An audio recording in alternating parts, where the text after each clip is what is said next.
பிரியமானவர்களே, இயேசுவின் நாமத்தினாலே உங்களை வாழ்த்தி வரவேற்கிறேன். ஒவ்வொரு நாளும் அந்த வீடியோ மூலமாக உங்களை காண்பதில் மிகுந்த சந்தோஷம். எபிரேயர் 13ஆம் அதிகாரம் 16ஆம் வசனம் சொல்லப்படுகிறது. ஆண்டவர் ஒரு அற்புதமான காரியத்தை நம்ம வாழ்க்கையிலே தெளிவுபடுத்துகிறார். நம்ம என்ன செய்தாலும் நமக்கு என்ன பிரியம், ஆண்டவருக்கு பிரியமாக இருக்குன்னா, நம்ம அநேக ஜெபம் பண்ணுறோம், பைபிள் வாசிக்கிறோம், பாடல் பாடுறோம், பிரசங்கம் பண்ணுறோம். இதை காட்டிலும் ஆண்டவர் ஒரு வார்த்தையை இந்த நாளிலே பேசுகிறார். நன்மை செய்யவும் தானம் தர்மம் பண்ணவும் மறவாதிருங்கள். உதவி செய்யலான்றாரு. தர்மம்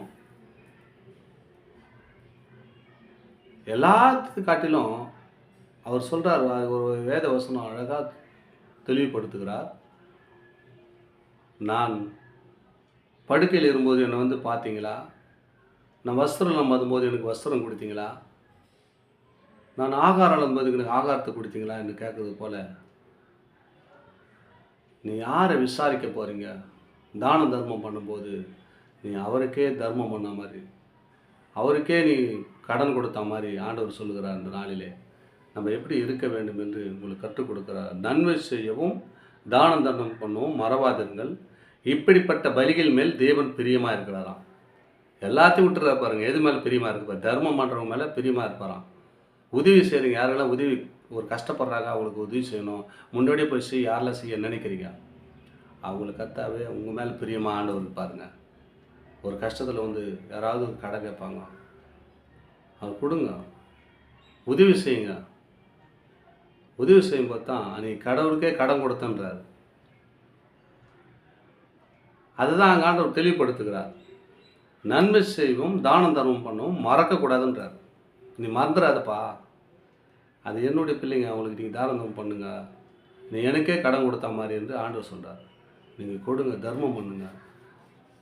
தர்மம் பண்ணும்போது அது அந்த பலி மேல் தான் ஆண்டவர் பிரியமாக இருக்கிறான். எல்லா பலிகளையும் பார்க்கலாம். எந்த தர்மமும் தர்மமும் தானமும் பணத்தில் அவர் உங்கள் மேல் பிரியமாக இருப்பாராம். யாரெல்லாம் பண்ணாத இருக்கிறீங்க, இப்போ இதை முதற்கொண்டு தானம் தர்மம் கற்றுக்கொள்ளுங்கள். ஆனால் சொல்கிறாரு, நன்மை செய்வோம். நன்மை செய்யணும் என்னங்க? ஒருத்தர் அடிபட்டு கிடக்கிறான்னா அதை விட்டுட்டு போகக்கூடாது. தூக்கி போய் ஒரு ஹாஸ்பிட்டலில் பார்க்கறது நன்மை இல்லை. பக்கத்து வீட்டில் ஒரு உடம்பு சரியாகிற விசாரிப்பது, ஒரு ஃப்ரெண்ட்ஷிப்பு வியாதி இருக்கும்போது மருத்துவமனையில் பார்ப்பது, நன்மை செய்யணும். ஏதாவது கொடுத்து ஹெல்ப் பண்ணுவது, அதான் நன்மை செய்யணுங்க.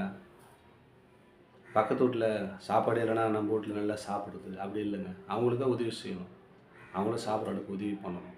அவங்களுக்கு இல்லை இல்லாத போது கொடுத்து ஹெல்ப் பண்ணணும். அந்த உதவிக்காரன் தான் ஆண்டவர் உங்களை பார்த்து சொல்கிறார். அதுதான் உங்களை விட்டு பேசி கொண்டு இருக்கிறார். நன்மை செய்யவும் தானம் தர்மம் பண்ணவும் மறக்காதிருங்கள். இப்படிப்பட்ட பலிகள் மேலே தேவன் பிரியமாக இருக்கிறார். இப்படியாப்பட்ட பலிகள் மேலே தான் தேவன் பிரியமாக இருக்கிறார். நம்ம அநேகம் செய்கிறோம், நான் தர்மம் பண்ணிட்டேன், தர்மம் செய்துட்டேன், அதுக்காக சொல்லுவேன். இந்த பலி தான் ஆண்டவர் ஏற்றுக்கொள்ளுகிறார்.